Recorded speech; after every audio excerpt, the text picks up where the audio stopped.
The sealed order landed on Henri Lafont's desk at 4 in the morning, and the German lieutenant who delivered it did not bother to wait for acknowledgement.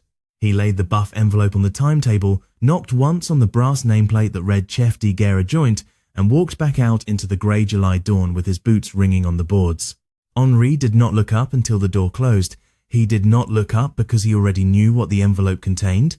The whole yard had felt it for 2 days. The unscheduled flat cars shunted into the long siding behind the coal hopper, the extra sentries on the platform, the locked goods van with the seal at the door and the painted marking that meant rolling military cargo bound east. Now the timing had arrived. He opened the envelope and read it twice, then folded it flat against the desk with the heel of his hand. The cargo was to leave his yard that night at 2200 hours eastbound, through Masson, through Dijon, through Belfort, through the border at Strasbourg. 12 cars, bills of lading marked Archiv Staatlich Dringend, Archives State Urgent.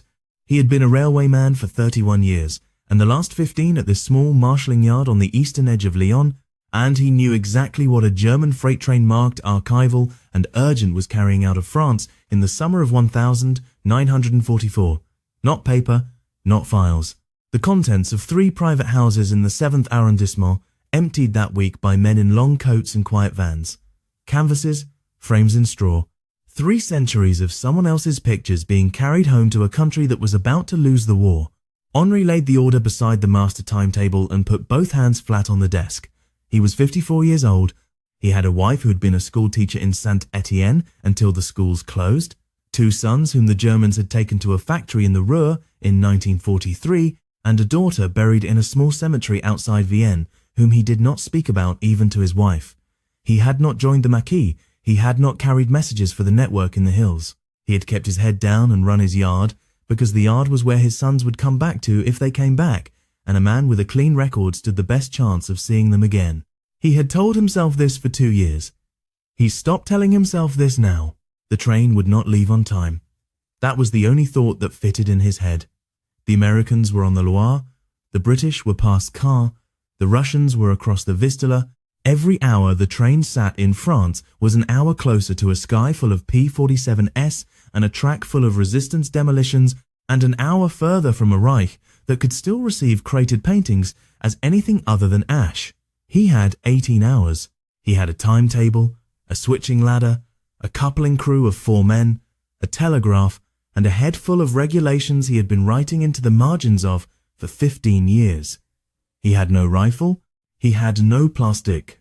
He had a station clock and a yard and a system of paper and signal flags that the Germans trusted because the Germans had built their whole occupation on the assumption that French railwaymen would keep things moving. He bent over the timetable. He began to work. The first delay was easy and would buy him nothing if he stopped there. He drew a line through the locomotive assignment on the duty board and assigned the German train a 230B that he knew had a cracked tube plate, scheduled for overhaul at Parache the following morning. The engine would steam. It would also gasp and lose pressure on any grade. He wrote the substitution into the duty book in his own clean hand, initialed it, and posted the change before the day shift came on. He did this calmly, with the small frown he wore every morning, and the foreman who arrived at 5 did not glance twice at the board. The 230B was on the assignment because the assignment said it was on the assignment, and that was how a yard ran. The second delay was the marshalling. The order required 12 cars marshalled in the eastbound consist by 2000 hours. Henri put the locked goods van and the 4 flat cars of crates at the head where they belonged. Then he put a refrigerator wagon of Norman butter behind them, and behind the butter a tank wagon of Pernod alcohol that had been waiting 8 days for a destination, and behind the Pernod a low-side gondola of scrap iron from a foundry in Givors, and behind the gondola 4 empty stock cars going back to Macon, and behind those 2 coupe wagons of mail. The marshalling list was a beautiful thing. It was eastbound. It was the right number of axles. It was the right tonnage on paper.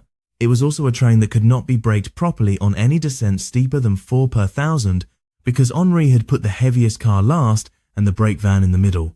The Germans, when they checked it, would not check it that closely. They checked the seal on the locked van. They did not check the brake plan. He wrote out the marshalling list and posted it to the assembly crew before 7. By 8 he had begun his third delay, the longest and the one he was most afraid of. He sent a routine teleprint to the dispatcher's office at Macon, the next major node on the line, requesting the eastbound paths for the night. Macon answered within the hour, as it always did. He read the reply twice. He held it under the lamp. Then he set it on the spike with the other paid traffic, and he wrote into his own running diary that Macon had reported a signal failure at kilometer 287 on the line between Macon and Chalon, and that all eastbound traffic was to be held at signal points pending engineer inspection no earlier than 0100 hours. This was not what Macon had said. Macon had said the line was clear. Henri wrote the false entry in his own hand in the running diary that the Germans would consult before releasing his train. He blotted it. He moved on. The day shift came on. The yard was alive with the slow business of marshalling the cough of the shunting tank, the clang of couplings, the drift of cars down the ladder. Henri walked the platforms. He spoke to the foreman about a consignment of fish from Satay that had been misrouted overnight. He authorized a wagon swap on the local to Saint-Rambert. He drank a cup of coffee that had no coffee in it. The German Feldwebel, who was supposed to be supervising the loading, sat in the canteen and read a Bavarian newspaper. Henri did not look at him. He had learned not to look at men he did not want to give his face to. At 11, the lieutenant came back. He stood inside the office door and asked, in correct, careful French, whether the assignment was on schedule. Henri stood and answered, yes, the consist would be marshalled by 2000. The locomotive assigned, the path requested. He did not mention the cracked tube plate. He did not mention the signal failure at kilometer 287. The lieutenant nodded once, as if this were already known to him, and walked the length of the office twice, slowly, looking at the duty board. Henri stood with his hands at his sides and watched him without watching him. The lieutenant stopped at the running diary. He read the false entry about Macon. His face did not change. He turned and asked Henri whether the line further east was sound. Henri said, in the same careful voice, that it had been sound at 8 o'clock and that he would teleprint Dijon at midday for confirmation. The lieutenant said he would appreciate that. Then he left. Henri sat down. His hands were cold. He had not yet teleprinted Dijon. He teleprinted Dijon. Dijon answered that the line was clear and that no engineering work was reported east of the divisional boundary. Henri filed the reply where the lieutenant would not find it, and he wrote into the running diary that Dijon had confirmed the signal failure was being investigated by the divisional engineer and that the inspection window had been extended to 0300 hours. He blotted the entry. He stood up. He went into the yard, because if he sat any longer his hands would shake. The fourth delay was the locomotive crew. The German order specified a driver and a stoker, both certified for the heavier mixed traffic engines used on the long eastbound runs.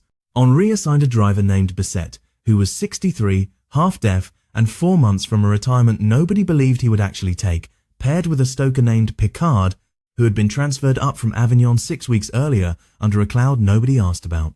Bisset would do exactly what Henri asked him to do, because Bisset had been doing exactly what Henri asked him to do for 11 years. Picard would do exactly what Henri asked him to do, because Picard had a son in the Maquis and would understand without anyone having to say it. Henri posted the crew assignment at noon and signed it in his own hand. He went home for an hour at 1, because if he did not, the foreman would notice. His wife had set out 2 slices of bread and a piece of cold sausage on the kitchen table. She did not ask him what was wrong. She had not asked him for 2 years. He ate the bread. He sat for 10 minutes with his hands folded in his lap. Then he stood, kissed his wife on the side of the head as he always did, and walked back down to the yard. The church clock read 2:15. He had less than 8 hours. The 5th delay was the smallest and the most expensive.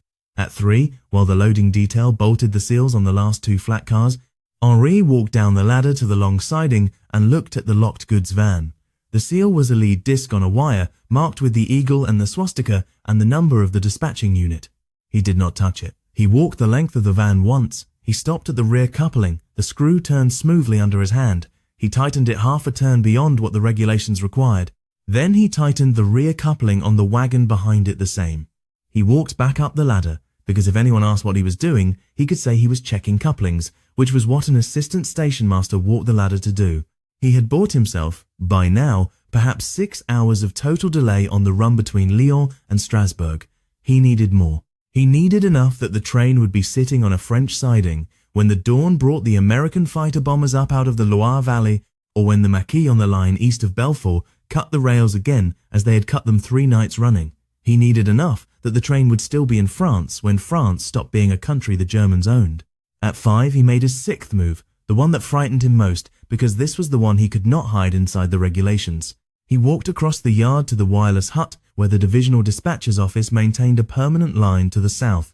He greeted the operator, a young woman named Mireille, whom he had known since she was 9 years old and used to sit on the platform bench reading her father's newspaper.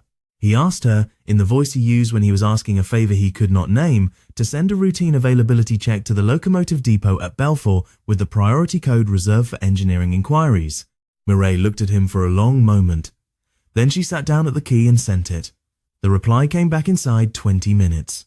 The Belfort depot reported that the priority inquiry had been received and that an inspection window would be opened on the line between Belfort and Mulhouse for the relief movement. Mireille handed Henri the reply without speaking. He put it in his pocket. He walked back to the office and wrote into the running diary that the divisional dispatcher had imposed an engineering window on the line between Belfort and Mulhouse from 0400 until 0700 hours, and that all eastbound traffic was to hold at Belfort. He blotted the entry. He sat down. He realized, only then, that he was sweating. The train left his yard at 22:07, 7 minutes late, which the Germans accepted because Henri's marshalling list was 300 tons heavier than the original specification, and Bessette had needed the extra time to build steam in the cracked 230B. The lieutenant stood on the platform in the lamp shadow and watched the consist crawl out. Henri stood 3 paces behind him with the running diary open in his hand and the false entries about Mâcon and Dijon and Belfort all signed in his own hand and indistinguishable from 20 years of clean handwriting. The lieutenant said, without turning, that he was glad to see the assignment moving. Henri said yes, the assignment was moving. He did not say that the 230B would lose pressure on the first long grade above Bourg-en-Bresse and the train would crawl into Mâcon at 01:15 instead of 23:30, and that the Mâcon dispatcher would receive a copy of his running diary and read about a signal failure that had never happened and hold the train on the long loop until dawn. He did not say that the engineering window at Belfort he had invented out of one routine teleprint would strand the train at a siding outside Mulhouse for 3 hours of daylight. He did not say that the rear couplings he had tightened half a turn beyond regulation would jam under load on the first hard grade in the Vosges. He did not say any of it, because the saying was the giving away, and the not saying was the only weapon a man with a clock and a yard and a system of paper had ever had. The train made Mâcon at 01:20. Mâcon held it. Mâcon released it at 05:40. Belfort received it at 15:20 the following afternoon and held it. Fighter bombers came up out of the Loire on the morning of the second day and worked the line east of Belfort for 9 hours. They did not find the goods van. The Maquis on the line east of Mulhouse cut the rails that night. The repair crew worked through the third day.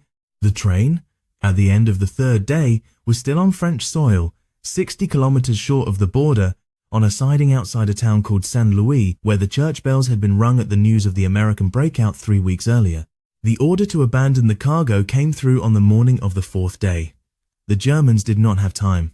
They unhooked the locomotive and sent it back light to Belfort and took the lieutenant and the loading detail with them. They left the locked van and the 4 flat cars of crates standing on the siding outside Saint-Louis, sealed, with the eagle still on the wire and the painted Archive Statlich Dringen still legible on the side, and they pulled back across the Rhine.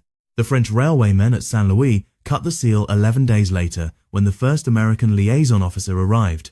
The crates were what Henri had known they would be. 3 centuries of someone else's pictures, in straw, in frames, with the chalk marks of the cataloguing officers on the corners. They were returned, very slowly, over the following 2 years to the houses they had been taken from. Henri Lafon never saw any of them. He did not seek them out, and the men and women who came back, slowly, to the houses in the 7th arrondissement did not know his name. He returned to his yard. He drew a line through the cracked 230B on the duty board and sent it down to Perrache for overhaul, which had been due that morning anyway. He restored the running diary to its proper sequence and burned the loose teleprints from Mireille and the lieutenant's signed acknowledgements in the small iron stove at the back of the office. He worked the autumn timetable, he worked the winter timetable. His older son came back from the Ruhr in May 1945, thin and quiet but whole. His younger son did not come back. Henri kept the yard until the spring of 1959, and then he retired, and his successor inherited a running diary that was clean and a system of paper and signal flags kept through every season by a man who understood that the smallest weapon a country has is sometimes only its own quiet schedule, used carefully in the right yard, on the right night, by a man who never raised his voice and only ever turned a coupling half a turn beyond what the regulations required.